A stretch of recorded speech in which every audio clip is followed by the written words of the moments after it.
Então vamos de notícia aqui neste vídeo da tarde barra noite no canal do Lessa. Como sempre, vocês já estão acostumados, chegando com mais informações do Fluminense, porque temos algumas boas notícias nesta tarde, como por exemplo, o zagueiro Antônio Carlos está regularizado e poderá fazer sua estreia pelo Fluminense nesta quinta-feira contra o Volta Redonda, a estreia do Flu na temporada 2024. E é muito importante isso porque a gente sabe que o Fluminense já vai com o time formado, em grande parte, com muitos garotos.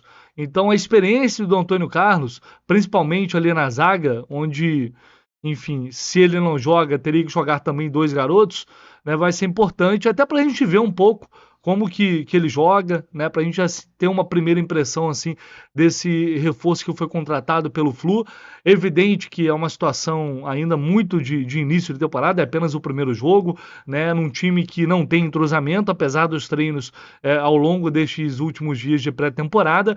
É óbvio que é importante a gente ter em mente que não dá para cravar se o cara é bom ou não, se ele vai dar conta do recado ou não, com base em apenas um jogo ou dois jogos. Mas é bem interessante poder observar o Antônio Carlos. Rolou um problema aí em relação à transferência dele vindo dos Estados Unidos, né? O Fluminense teve que contornar ali a situação rapidamente para ter condições de deixá-lo apto para esse jogo, à disposição do técnico Marcão. Isso aconteceu, o Antônio Carlos vai para o jogo, Felipe Alves também deve ser o titular do gol, né? Provavelmente. A gente imagina, eu pelo menos imagino ali uma linha de quatro com o Felipe Alves, o Johnny na lateral direita, Antônio Carlos, Felipe Andrade e o Cris Silva na lateral esquerda. No meio a gente pode ter ali um meio de campo com Edinho, Doma, imagino eu, e o Arthur. No ataque, Isaac, Lelê e João Neto. Repito, não dá para cravar ainda esse time, mas é a equipe que eu estou imaginando para essa estreia diante do Volta Redonda. Lembrando que o Renato Augusto, como eu já falei aqui para vocês, a tendência é de que ele não esteja à disposição. Aí muita gente, pô, Lessa, mas caraca, o cara chegou e já não vai jogar, ela já chega no chinelinho e tal. Gente, o Renato Augusto exige um preparo diferente. Ele tem que fazer uma pré-temporada muito bem feita, para que ele possa ter um ano sem lesões ou próximo disso. Então não tem por que acelerar essa estreia do Renato Augusto no jogo contra o Volta Redonda. Deixa o cara seguir com a pré-temporada, fazer a pré-temporada dele com calma, com tranquilidade, e aí ele estreia, se for o caso, na segunda, na terceira rodada. De qualquer forma, ele já vai ter ali uma minutagem maior quando o time titular, de fato, for estrear. Então não tem por que acelerar esse processo. Vamos aguardar para ver se ele vai para a Volta Redonda. A gente não tem essa informação, mas a princípio ele não deve jogar. Então o time que eu estou imaginando para essa estreia é esse. Acho que é uma equipe que vai ter dificuldades, evidentemente, repito, pela ausência de entrosamento, porque está vindo de uma pré-temporada. Normalmente os times de menor expressão eles já vêm desde o ano passado já em pré-temporada, então fisicamente eles já chegam em melhores condições. Como toda estreia, tende a ser difícil. Então, eu imagino um primeiro jogo assim bastante complicado contra o Volta Redonda, fora de casa, mas acho que é uma equipe que tem condições de competir, que tem condições de brigar e fazer um jogo ali de bom nível. Vamos aguardar para ver o que vai acontecer, mas pelo menos Felipe Alves e Antônio Carlos são duas caras novas para essa temporada que a gente certamente verá em campo amanhã. E o técnico da LDU, o Josep Alcácer, um espanhol, é o novo técnico da LDU que assumiu recentemente o clube e será o responsável por conduzir a LDU até esse confronto aí de essas finais de Recopa Sul-Americana contra o Fluminense. Disse que o Fluminense está já treinando há muito tempo, há 15 dias, e que vai jogar já nesta quinta-feira. Então isso significaria ter alguma vantagem no jogo, nos confrontos pela Recopa. Né? Tá mal informado o senhor Alcácer, né? Tá faltando se atualizar um pouco mais essas notícias, porque o time que vai enfrentar o LDU tá de férias ainda, amigo. Só para avisar aí. A galera tá de férias, curtindo uma praia, viajando na Europa, na Disney, assistindo NBA. Então tá faltando se inteirar um pouco, tá meio perdido aí o técnico da LDU, né? Ele tá achando que o time que vai estrear amanhã é o time principal do Fluminense. Se ele for assistir o jogo, acho que ele vai ter uma surpresa. Tomara que ele assiste e ache, né? Que é o time titular do Flu mesmo, esse que vai jogar contra o Volta Redonda. Cara, se vai ser bom ou ruim, eu não sei, mas a LDU, assim, tá uma bagunça bizarra, né? Não sei, às vezes isso não passa pra dentro do campo, mas que tá uma bagunça, tá. É um negócio impressionante. E olha aí quem foi anunciado pelo Penharol. É ele mesmo, Léo Fernandes. Agora é oficial, Léo Fernandes está anunciado pelo Penharol. Estoy de vacaciones, pero estoy harto de leer puteadas en Twitter, jugadores que van a llegar, ventas de humo, que Peñarol compró a este, que Peñarol compró al otro. En esta ocasión les voy a decir cuál es el jugador que verdaderamente incorporó Peñarol para esta temporada.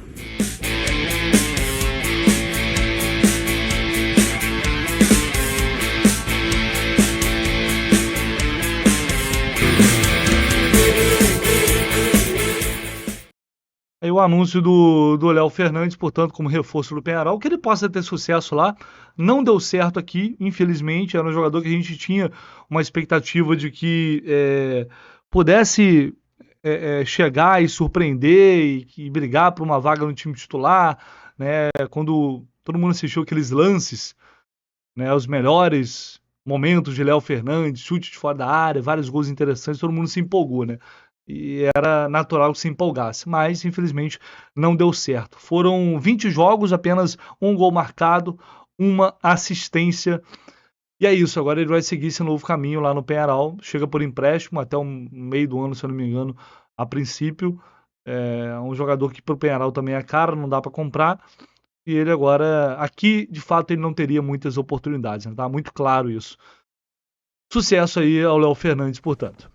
Bom, hoje saiu essa notícia aqui, publicada pelo Gianluca Di Marzio, que é um jornalista especializado no mercado de transferências, principalmente lá no futebol italiano, dando conta de que a Lazio estaria negociando, né, com o Alexander para tentar levar o jovem para lá por 15 milhões de euros, mais ou menos. Isso estaria ali cerca de 80 milhões de reais por uma possível negociação.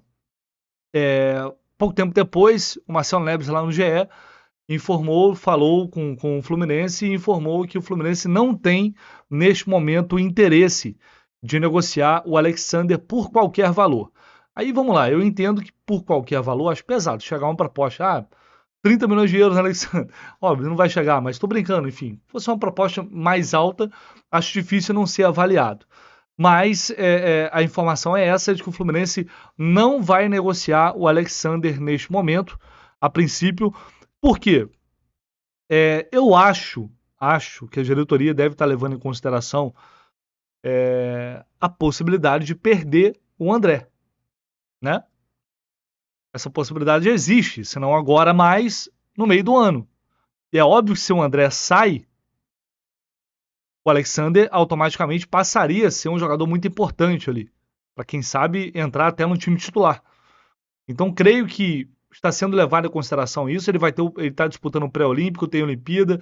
Ele, ao longo desse ano, ele pode se valorizar bastante. Tem que levar isso em consideração também, caso ele consiga recuperar aquele futebol que ele já mostrou no primeiro semestre do ano passado. Ele tem contrato até 2026, o Fluminense tem 90% dele. E a princípio também não chegou nenhuma oferta ao Fluminense. Foi uma sondagem feita pela Lazio para os empresários do atleta e não chegou proposta oficial, como diz na matéria do GE. Então, a princípio, a gente tem esse cenário, de que o Fluminense não negocia o Alexander agora. Acho a atitude correta, tá? Apesar de que uma proposta de 15 milhões de euros se chega, não é uma proposta baixa. Convenhamos, né? Não é uma proposta baixa, é uma proposta razoável. Por um jogador que não estourou como o André. É diferente, não tem 2 anos titular, seleção brasileira como o André. É bem diferente. Então, não sei se essa proposta chegar na mesa, se ela realmente sequer vai ser avaliada, não chegou ainda, mas o Fluminense já manda um recado para o mercado dizendo que, não temos interesse em negociar o jogador, né? O objetivo é ficar com ele aqui.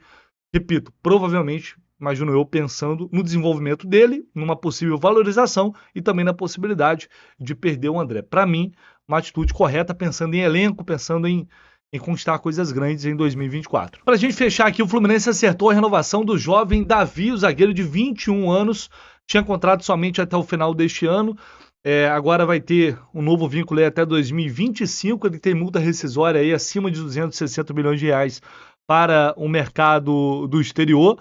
Ele foi emprestado no ano passado, é um jogador que já está no Fluminense desde 2012.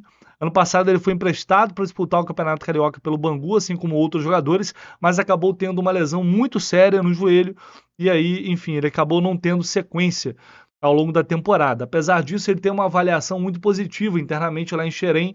Já ouvi falar muito bem dele, inclusive. E, enfim, a diretoria entende que ele é um jovem que ainda pode dar retorno. No entanto, com 21 anos, né, ele tem que dar esse retorno rapidamente, porque, enfim, ainda mais com o contrato até o ano que vem, ele tem que mostrar que tem condições realmente de se firmar no profissional em algum momento. Então foi dado mais tempo para o Davi, acho justo devido à lesão que ele teve, enfim, como o Luan Freitas, um jogador que também sofreu aí com lesões, que ele possa ter uma sequência em breve, oportunidades aí no time profissional. Beleza, galera? A qualquer momento a gente volta com muito mais informações e notícias aqui no canal do Lessa. Só não esquece, por favor, do like, de se inscrever aqui no canal, é sempre muito importante. Eu vou deixar aqui o link na descrição também para Mais Ágil. Se você ainda não conhece a Mais Ágil, é o seguinte, ela faz uma coisa muito importante que pode te salvar no momento aí de sufoco financeiro. Ela antecipa aquela grana que está presa lá no seu FGTS, no fundo de garantia, que você não pode mexer naquele dinheiro. Então, a Mais Ágil antecipa aquela grana, ela cai na sua conta e aí você tem que se informar sobre as condições, como que faz, o que é necessário para fazer, enfim. Para isso tem uma equipe lá pronta para te atender. Só clicar nesse link aqui que está na descrição do vídeo. Valeu? Um abraço e vamos que vamos.